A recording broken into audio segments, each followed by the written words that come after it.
So the ERC was started out as the e-text. It was a formal textbook, and then we merged it online to have it as an e-text, which is like a PDF form. The challenge with that is it wasn't very searchable. It was hard to find things that you want to look for because it was just a massive online piece of paper. So then it was merged into the current Education Resource Center, which is all the chapters that are on there are available for people to look at and search for, which is much a bit more user-friendly. But now we're looking to take the next step and have it be a much more interactive process with the next phase of the Education Resource Center, which is pretty exciting. I think all of the chapters are densely packed with massive amounts of information, which we're very lucky to have, but they're also densely packed with massive amounts of information. So it'll be nice to see it transition to more palatable chunks of information. And then I think as we expand to spine learning, we'll be able to create more of a library rather than a textbook.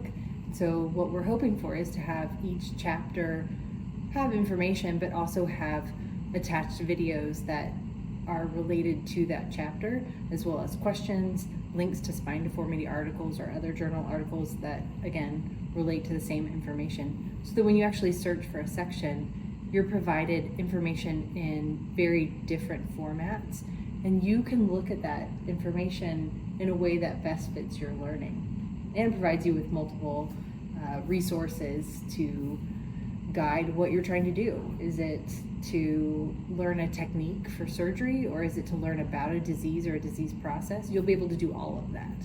So what do you think, you want to talk about why are we kind of moving to the spine learning platform, which I think is pretty exciting. Moving to spine learning is a huge deal for us because spine learning is really the next generation or iteration of presentation of knowledge, of delivery of knowledge.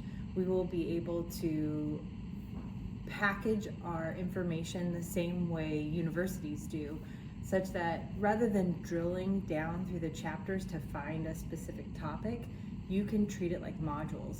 You can find everything you need about a particular chapter or about a particular topic or about a particular surgical technique, and then work through just the things that are related to that, rather than, again, having to find it in a chapter.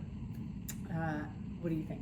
Yeah, I think the other cool part about it is we'll have sort of questions with each one, so you can kind of identify any potential knowledge gaps you have. So you have to read a particular section, you can sort of go over some questions to see if you really absorb that knowledge, and then they'll have examples and referrals back to the chapter to sort of figure out what you learned, and then just sort of identifying what else you can learn. And then it'll give you some prompts too of like, hey, so because you like this, maybe you want to read more about that. So I think, again, it just makes the whole process a bit more interactive rather than just trying to look up an online encyclopedia, which can sometimes be a turnoff for some folks.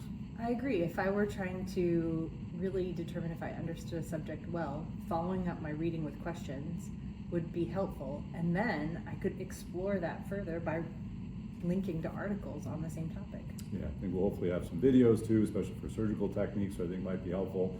So you can really take as deep a dive as you want, or just kind of come and go as you please, sort of figure out what suits you that day. If I were a resident prepping for a case, this would be an ideal way to get ready for learning about something.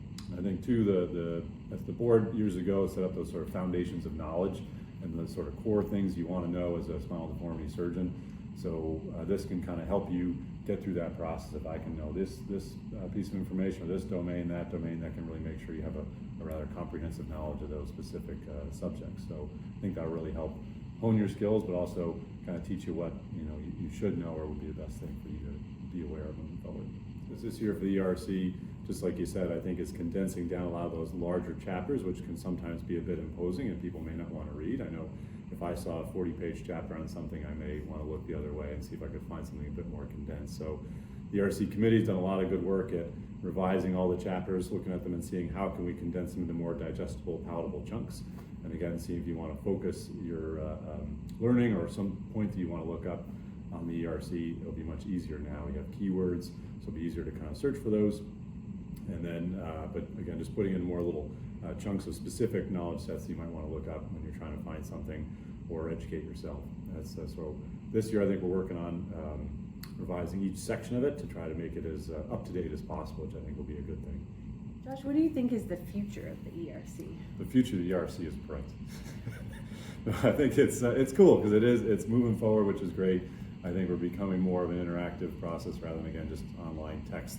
which can be a turnoff for many, or just not as engaging. So I think, one, we're going to be able to have an interactive process, which is exciting, but also our goal, especially these questions we have to sort of reinforce your learning, will be at some point to offer CMEs for it, because then that's really going to be an even more attractive option for the ERC, because you can really hone your learning, increase your knowledge base, but then get credit for it and get some CMEs, so I think will really help out.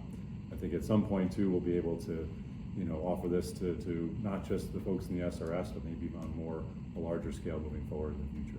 This is how SRS becomes the premier knowledge source in the world. I think we're the greatest society on the planet. We really I are. believe so.